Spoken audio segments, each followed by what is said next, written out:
de Jesús, por el privilegio que nos das, por tu gracia mostrada a cada uno de nosotros.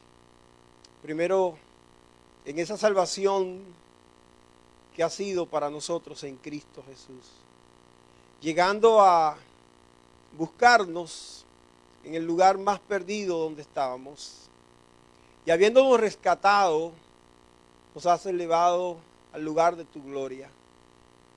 Como dice la palabra, hemos sido bendecidos con toda bendición espiritual en los lugares celestiales en Cristo Jesús.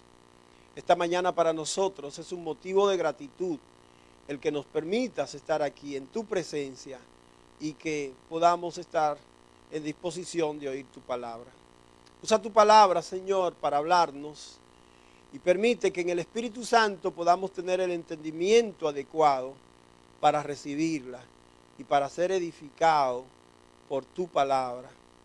Ayúdanos, enfócanos, permítenos estar atentos.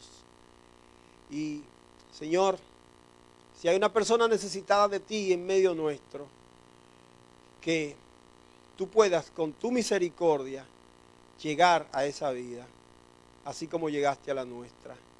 Bendice a tu iglesia aquí en Queens, bendice a tu iglesia en Long Island, tu iglesia en el Bronx y en todo este país. Bendice, en el nombre de Cristo Jesús. Amén. Bueno, así mismo de pie, hermanos, yo le invito a abrir la Biblia al Evangelio de Marcos, capítulo 2.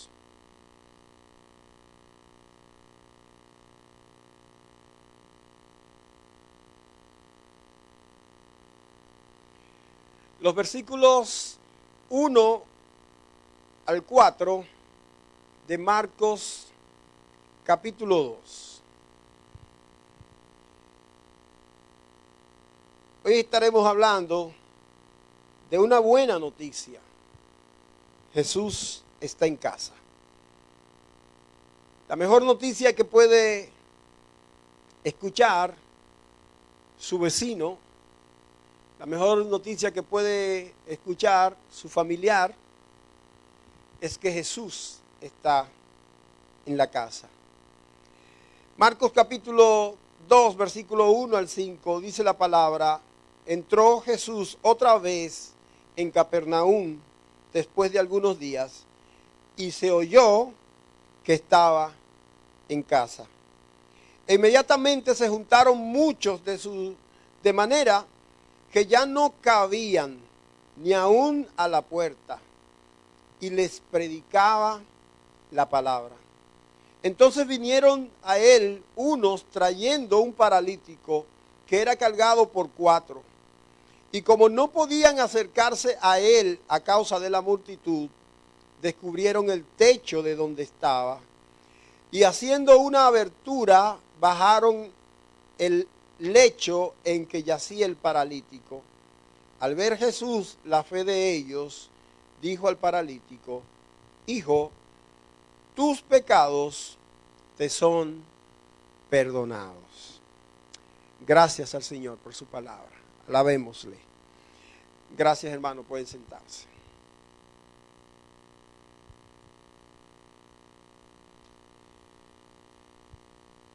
La buena noticia: Jesús está en casa.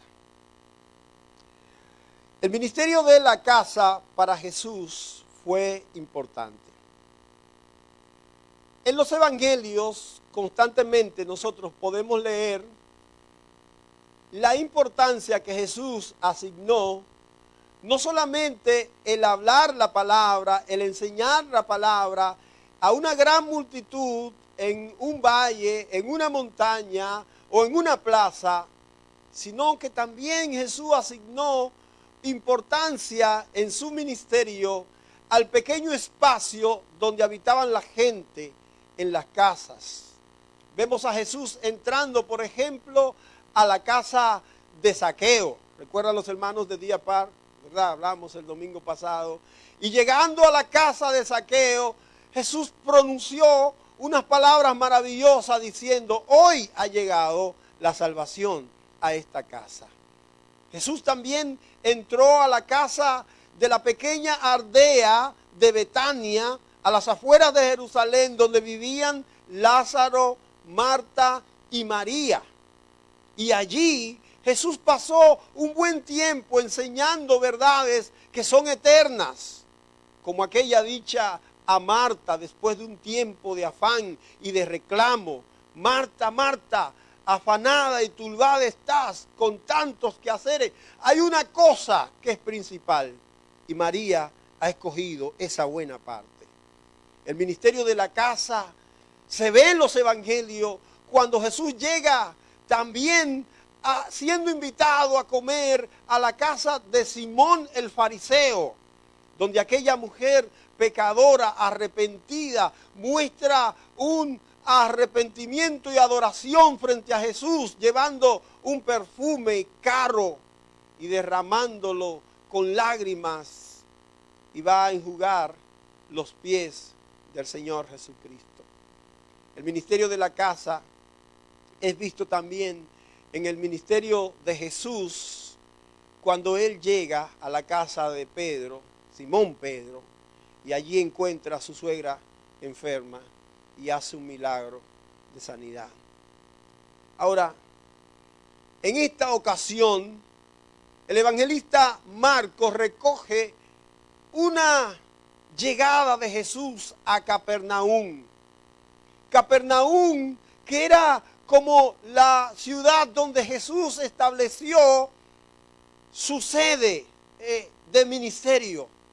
Se cree que vivía ahí uno de los apóstoles, y Jesús estableció, porque estaba cerca de Galilea, o estaba dentro de la región de Galilea, este pueblo de Capernaum, y de vez en cuando llegaban a Capernaum para descansar un poco o para trazar algunas estrategias, y desde ahí salían otra vez a hacer la labor del ministerio.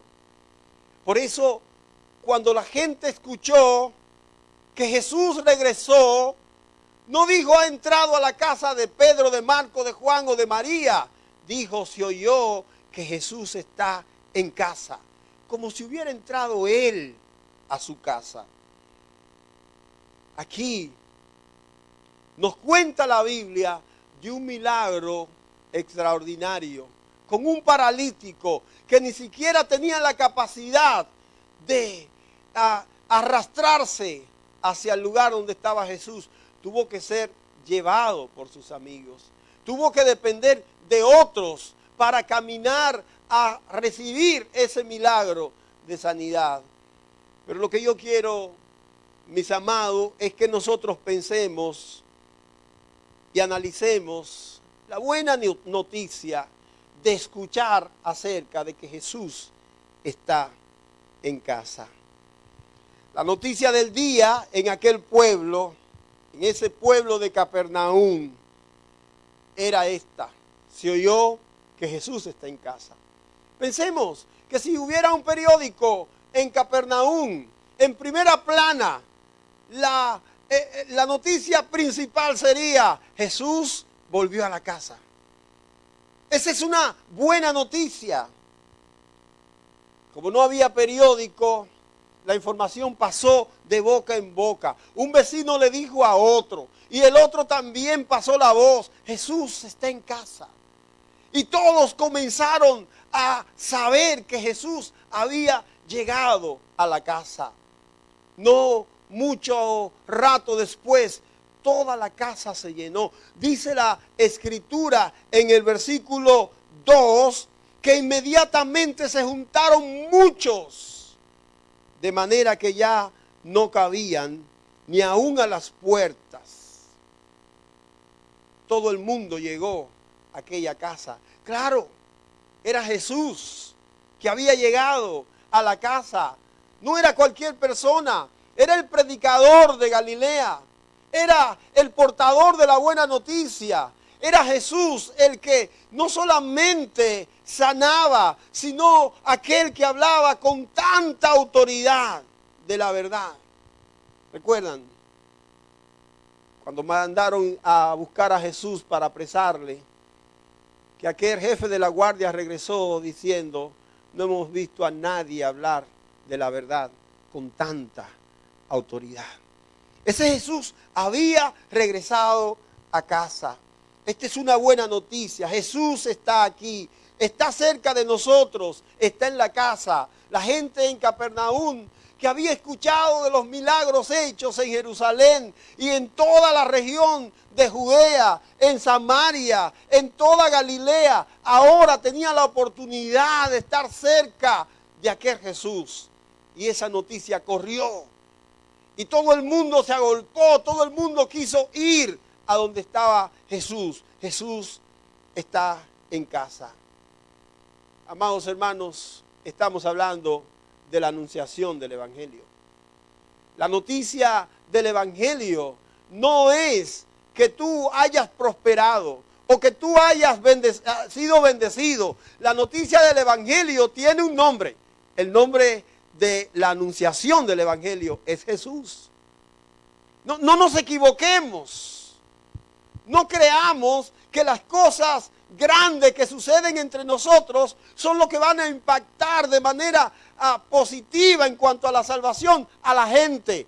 El único o lo único que puede impactar de manera que dé salvación al ser humano es cuando el nombre de Jesús está en la noticia. Tenemos que aprender y entender que ese nombre todavía sigue significando buena noticia. No importa qué común parezca entre nosotros. No importa qué tanto lo hemos mencionado. No importa si la gente lo ha oído muchas veces. Tenemos que seguir mencionando y proclamando y predicando y también enseñando en el nombre de Jesús. Ese nombre es la buena noticia. Ese es el Evangelio. Esa misma noticia fue proclamada por los ángeles desde el nacimiento de Jesús. ¿Recuerdan allí cuando los pastores estaban en las afueras de Judea? Perdón, de Belén. Perdón. En las afueras de Belén. Allí los pastores que estaban cuidando su rebaño, que escucharon a los ángeles, que les dijeron en Lucas capítulo 2 y versículo 10 y 11, no temáis, porque he aquí les damos nueva de gran gozo, que será para todo el pueblo, que hoy ha nacido en la ciudad de David un Salvador, que es Cristo el Señor. Esa es la buena noticia, que Jesús ha llegado, que Jesús está en la casa, que Jesús está asequible, que Jesús está presente, que Jesús está ahí. Y que nosotros podemos ser bendecidos por Jesús. Dos cosas con esta noticia. Lo primero,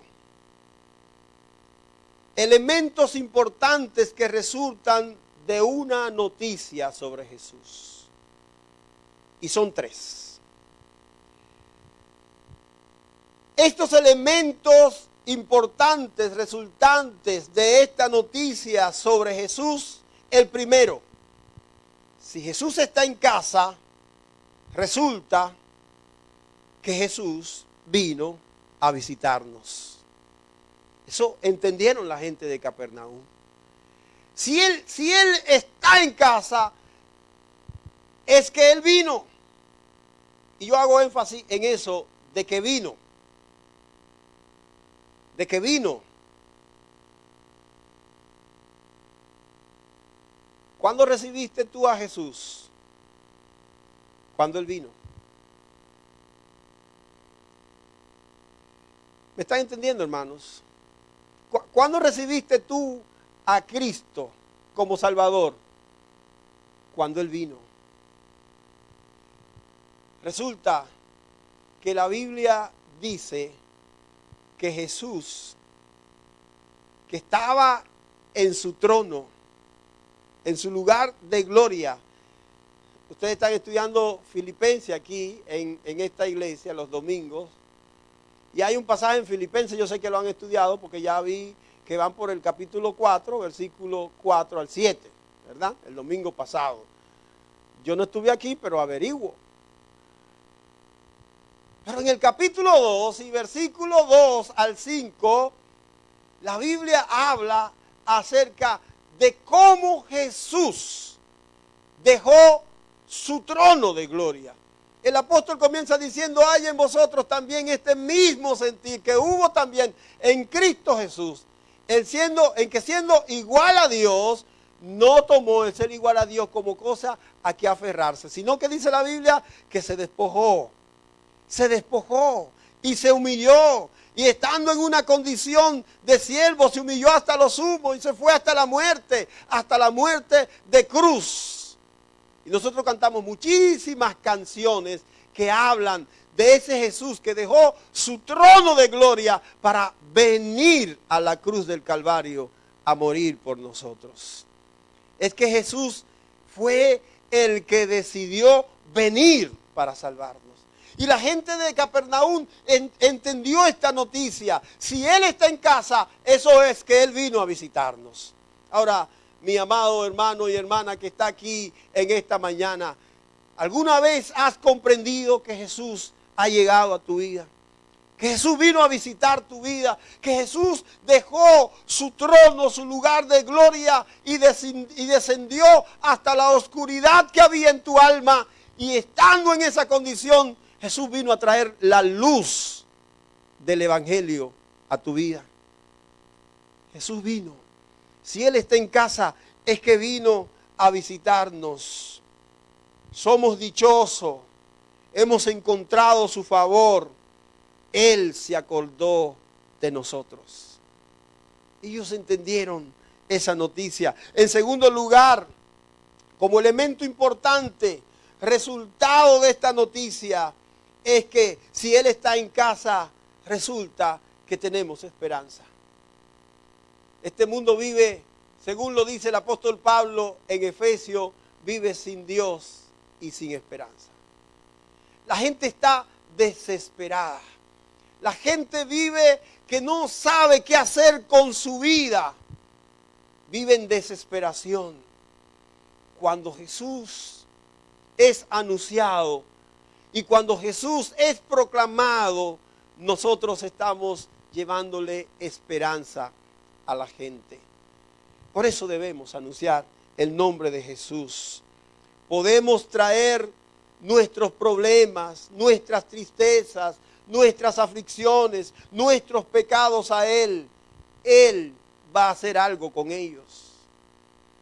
El apóstol Pedro dice, echando todas vuestras ansiedades sobre Él. ¿Por qué? Porque Él tiene cuidado de nosotros.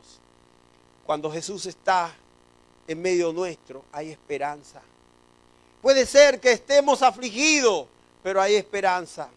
Puede ser que estemos tristes, pero hay esperanza.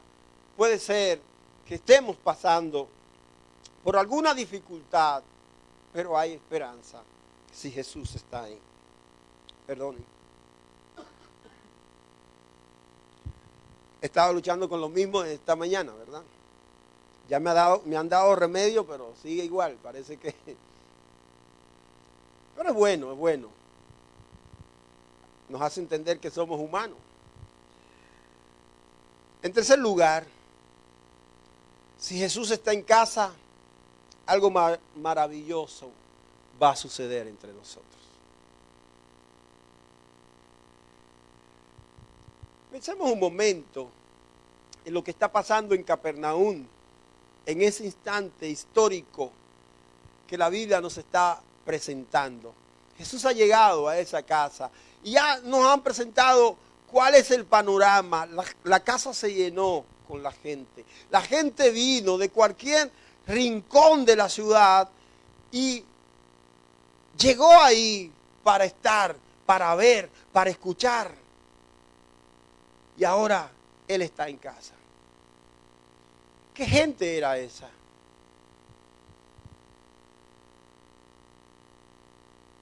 ¿Qué había acompañando a aquella gente? Habían enfermos, de seguro que sí.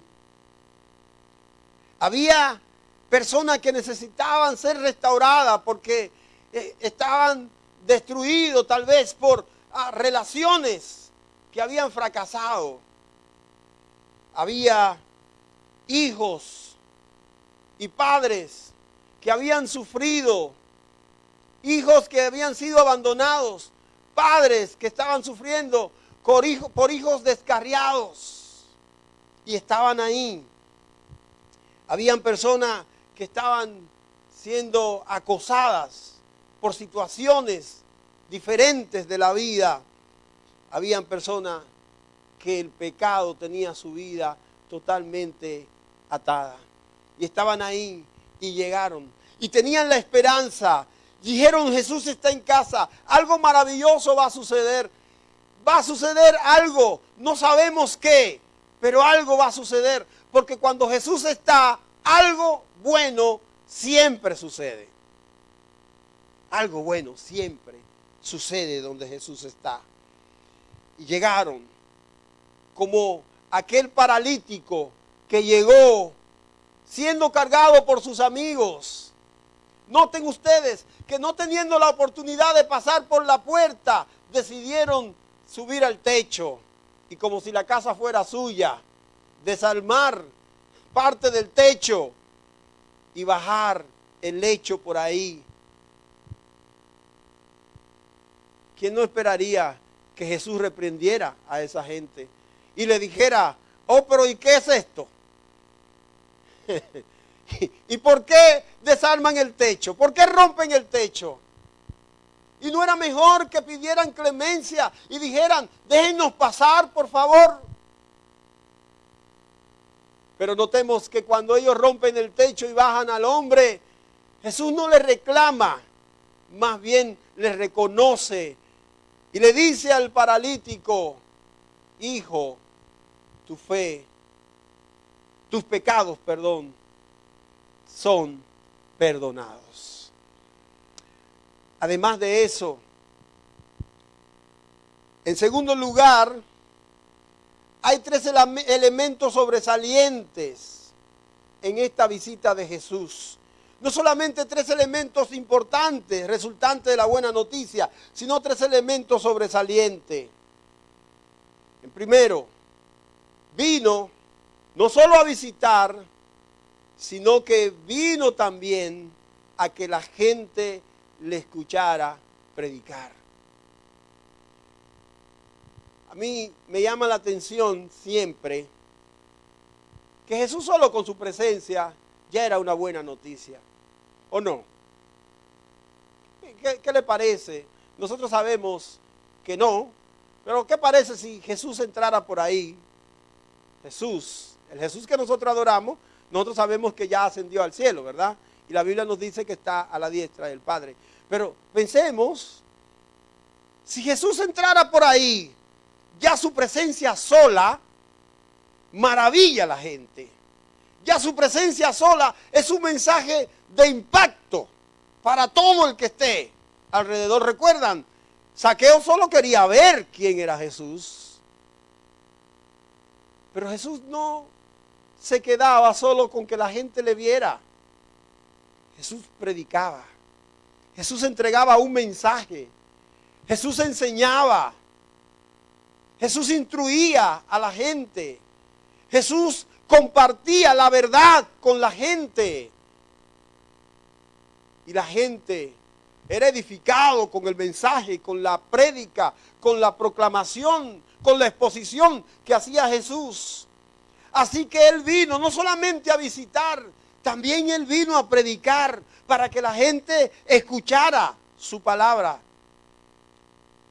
Porque es indudable que es la predicación de la palabra lo que hace germinar la fe en el ser humano. Dice la palabra que la fe viene por oír la palabra de Dios. Por eso el cristiano tiene que exponerse a escuchar la palabra de Dios predicada. El apóstol Pablo dice que aunque los griegos estaban detrás de la sabiduría y los judíos detrás de las señales, a Dios le plujo salvar al pecador a través de la locura de la predicación de la palabra. Por eso las iglesias no pueden parar de predicar la palabra de Dios y de enseñar la palabra de Dios. Las iglesias no pueden negociar la prédica de la palabra de Dios por ningún otro asunto. Ahí está Hechos capítulo 6, cuando se arma aquella revuelta entre los helenistas en contra de los judíos, diciendo que las mujeres de ellos estaban desatendidas, y fueron delante de los apóstoles. ¿Recuerdan esa escena en Hechos capítulo 6? Y los apóstoles dijeron: está bien, ustedes tienen razón, vamos a buscarle una solución a esta dificultad, pero hay que poner algo bien en cuenta.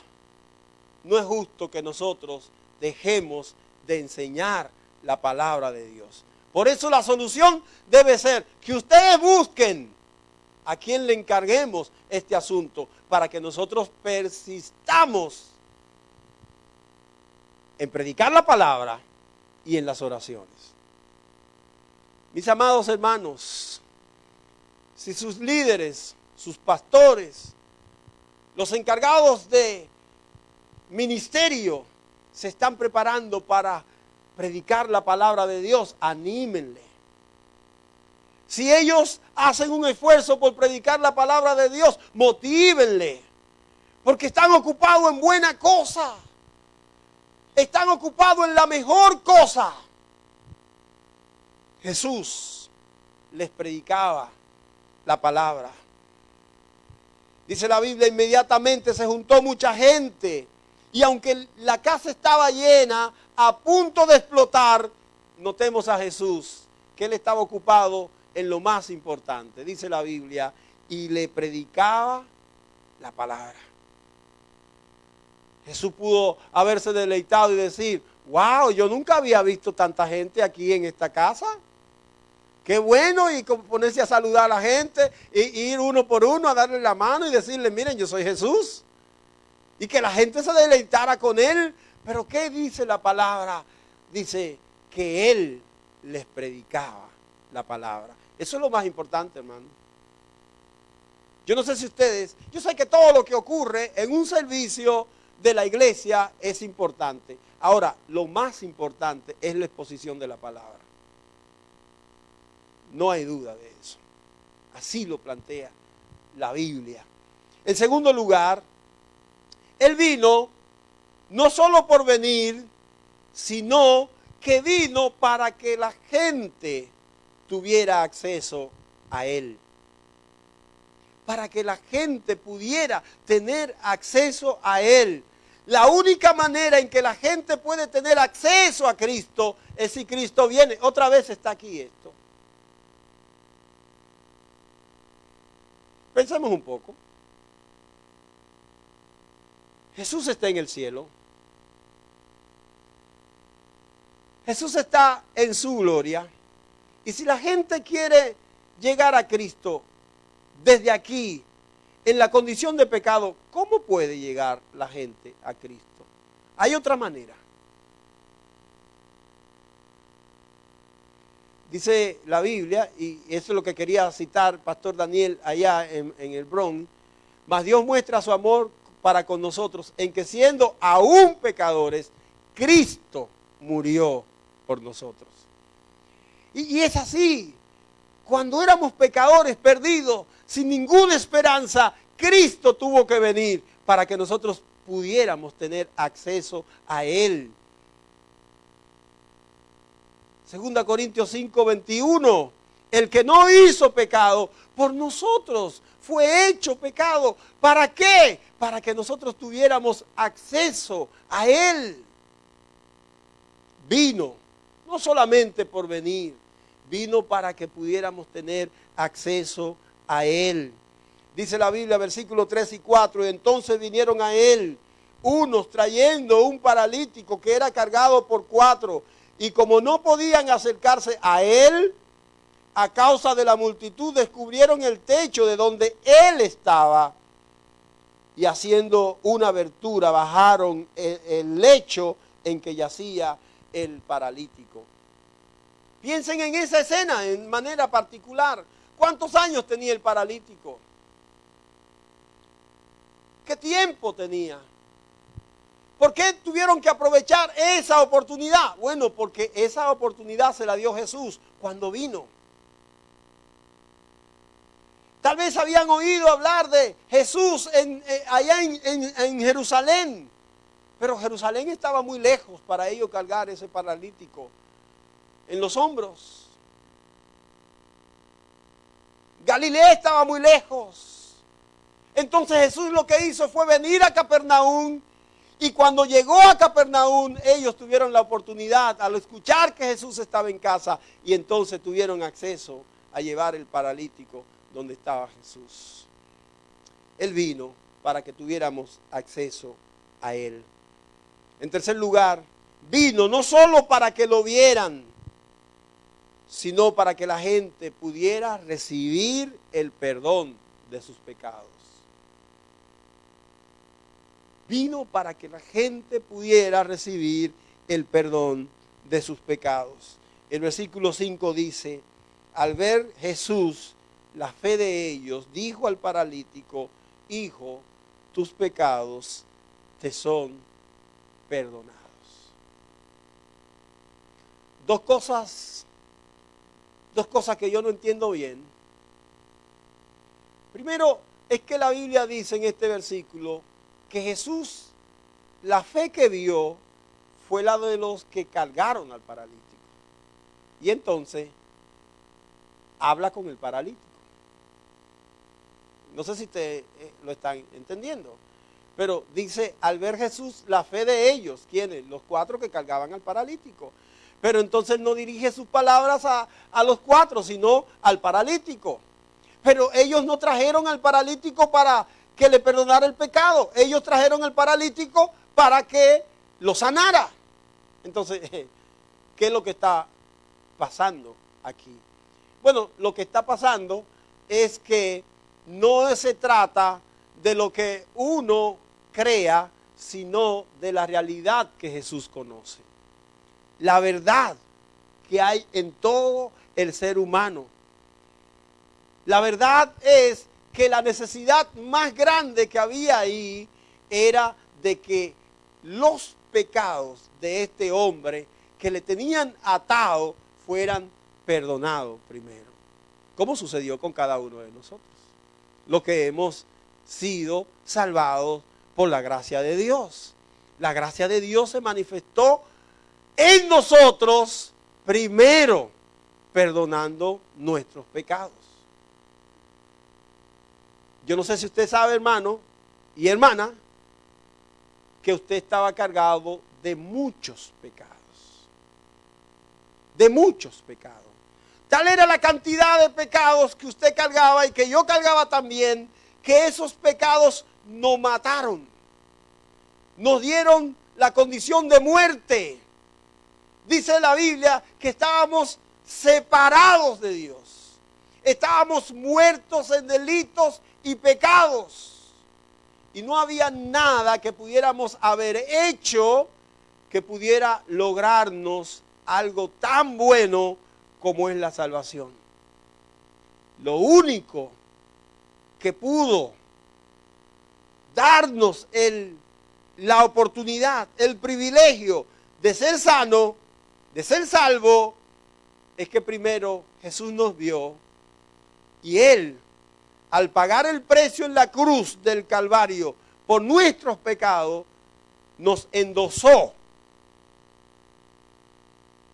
y perdonó por su muerte todo el pecado que nos separaba de Dios.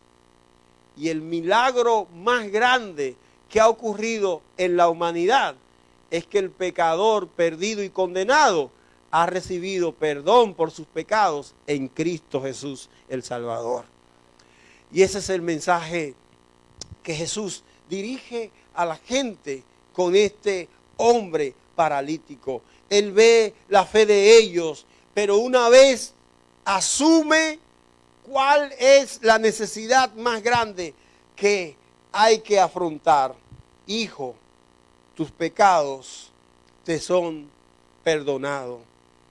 El propósito del perdón de pecado es lo más importante que le puede ocurrir al ser humano, que Dios perdone sus pecados. Si Dios perdona nuestros pecados, ya somos liberados de la esclavitud, del miedo, de la vergüenza, de la culpa. No hay mayor bendición que esta, que Jesús perdone nuestros pecados. Mis amados hermanos, cuando corrió la noticia de que Jesús estaba en casa, la gente sintió que Jesús había venido por ellos a visitarlo, que renacía la esperanza, que algo maravilloso iba a ocurrir, porque Jesús vino para estar cerca de la gente, vino para que la gente tuviera acceso, vino para poder perdonar los pecados. La llegada de Jesús es algo extraordinario para el ser humano. Y yo quiero rescatar algo que vi esta mañana entre ustedes. Oraron por el hermano Ricardo. Ricardo es el nombre, ¿verdad? Y por la familia que están de aniversario. Pero a continuación, a la hora de la información, el hermano dijo, y creo que es así, en la casa del hermano Ricardo hay un ministerio, casa de oración. A mí me encantó eso. Me encantó porque yo soy de lo que creo que los creyentes tenemos que convertir nuestros hogares en hogares de bendición. Abrir las puertas de nuestras casas para hacer de ellas, de nuestra casa, un lugar donde la gente pueda encontrar que Jesús está y que Jesús está cerca. Levantar pequeños estudios bíblicos con nuestros familiares y vecinos. Tener tiempos de oración donde la gente pueda saber que tal día, a tal hora, en aquella casa se ora, se invoca el nombre de Jesús. Hacer más casas de oración. Que el domingo, en vez de anunciar, bueno, yo no estoy promoviendo un desorden ahora, que hayan 100 lugares de oración aquí, que el pastor Daniel entonces tenga que decir, no se lleven, ese hombre vino en Santo Domingo, ya se fue, vamos a volver a la normalidad aquí. Pero que el domingo, en vez de que anunciemos que solo el lunes hay una casa de oración, haya también una casa de oración el lunes a las 3 de la tarde, por ejemplo. O que haya otra casa de oración el lunes a las 6 de la tarde, en otro lugar, en cada rincón de Queens, donde hayan creyentes de esta iglesia, que hayan acceso para que la gente pueda entender que Jesús está en casa. Hagamos de la presencia de Jesús una oportunidad. Hagamos de su visita un acto de bendición para cualquiera al que Jesús se acerque. Que se oiga que Jesús está en casa. Que la gente venga. Que cada uno traiga sus problemas, sus preocupaciones. Que vengan. Yo no sé si le llama la atención a usted, a mí sí, que de la multitud que llenó la casa, solo se menciona el milagro obrado en el paralítico. Pero ¿saben qué? Yo creo que hubo mucho más. El evangelista escoge este acto de manera extraordinaria para darnos una enseñanza. Pero cada gente que se acerca a Jesús y oye su palabra y oye su mensaje, en él opera un milagro. Y ahí estaba mucha gente Y en la vida de esa gente se obró cosas extraordinarias. Que alguien sea liberado en el nombre de Jesús. Que alguien sea perdonado en el nombre de Jesús. Que alguien sea restaurado. Que sean sanados, que sean salvados y bendecidos. Todo eso, pero en el nombre de Jesús. Que se oiga que Jesús está en casa. De manera particular, que cuando ustedes se reúnen aquí los miércoles, los domingos, que la gente sepa que Jesús visita esta casa. Que cuando están los seguidores de Jesús aquí, no solamente están los seguidores, también Jesús está aquí. Y que la gente venga y que no importa si tienen, en esta ocasión yo creo que no pueden abrir el techo, pero que entren por la puerta, que pidan permiso y entren sabiendo sobre todo que Jesús está aquí y que algo extraordinario va a ocurrir con sus vidas porque Jesús está en esta casa. Hagamos de nuestro espacio el espacio donde Jesús está. Hermanos y hermanas, inclinen su rostro, por favor. Cierren sus ojos.